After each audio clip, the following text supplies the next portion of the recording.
আলাইকুম।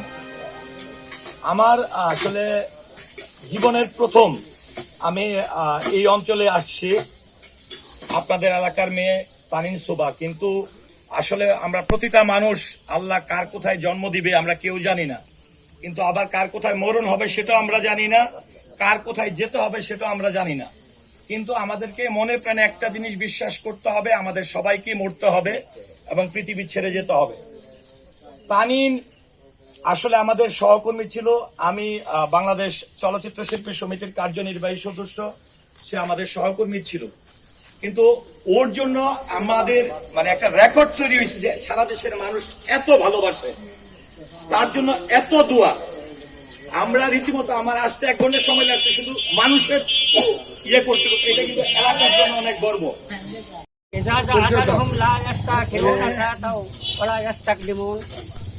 উপস্থিত হাজিরিন, এই লাশ সম্পর্কে আমরা সবাই অবগত আছি। এই মাইয়েটা তার মা এবং এক ভাই, এক বোন এবং তার 2টি বউয়ের জাত সন্তান মেয়ে রেখেছি। এ জগৎ থেকে বড় জগতে চলে গেলে আমাদেরও একদিন এরকম যেতে হবে। এইটা স্মরণ রেখে আমি যে আয়াতটা করেছি, প্রত্যেকেই একবার মৃত্যুর শরবতকে পান করতে হয়েছে, যত বড় সে বাহাদুর হোক, যেন আমি মরবো না এরকম তো এটা অবিশ্বাস করতে কেউ পারে। অন্য কথা হয়তো বিশ্বাস না করতে কেউ আনতে পারবে না। তখন তৎক্ষণাৎ যখন তার মৃত্যু এসে যাবে তখন, তাই আমরা যেন সবাই যেন মৃত্যুর জন্য কি করি, সবাই পুরস্কৃত হয়ে থাকি।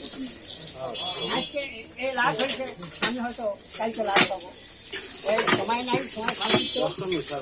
নামাজ এখনই জানাতে হবে।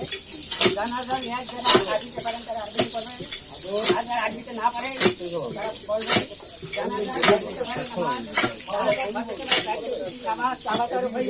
এই ইমামের পিছনে আদায় করে দিচ্ছি আল্লাহ।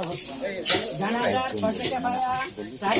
নামাজ এই ইমামের পিছনে তাবাতার হইয়া আদায় করে দিচ্ছি আল্লাহ।